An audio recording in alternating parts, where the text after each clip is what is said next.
بسم الله الرحمن الرحيم.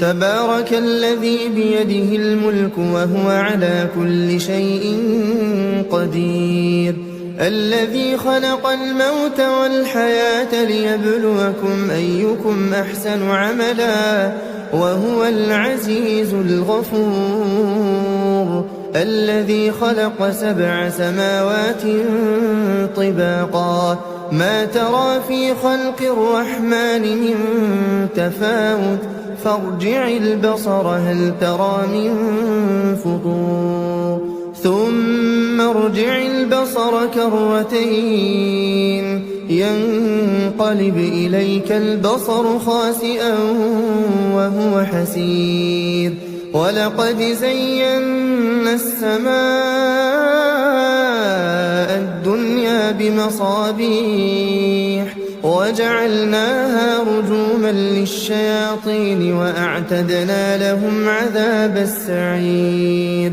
وللذين كفروا بربهم عذاب جهنم وبئس المصير. إذا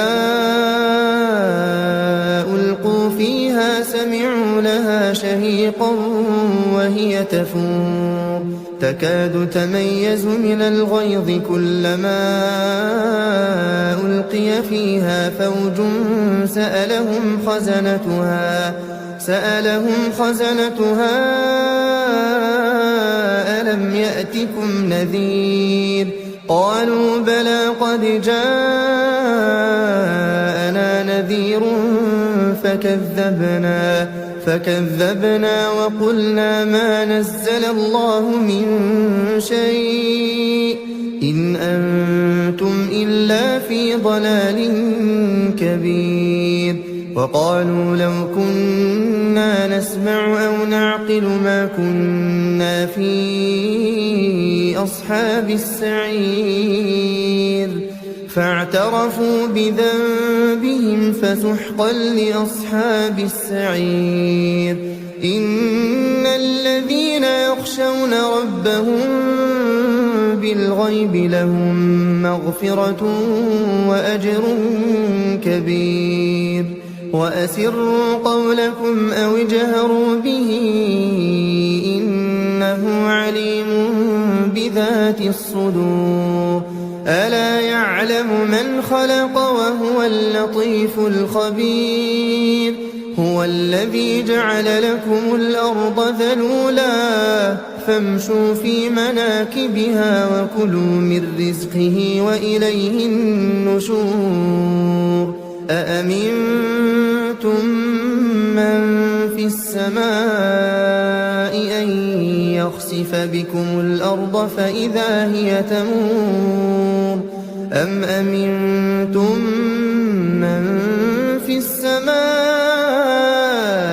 أن يرسل عليكم حاصبا فستعلمون كيف نذير. ولقد كذب الذين من قبلهم فكيف كان نكير.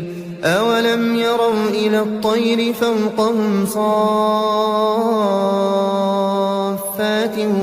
ويقبضن ما يمسكهن إلا الرحمن إنه بكل شيء بصير.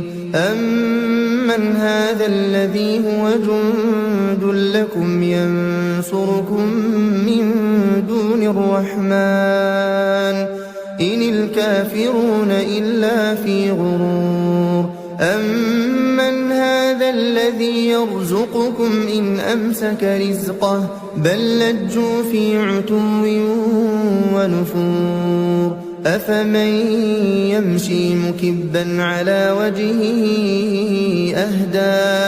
أهدى أمن يمشي سويا على صراط مستقيم. قل هو الذي أنشأكم وجعل لكم السمع والأبصار والأفئدة قليلا ما تشكرون. قل هو الذي ذرأكم في الأرض وإليه تحشرون ويقولون متى هذا الوعد إن كنتم صادقين قل إنما العلم عند الله وإنما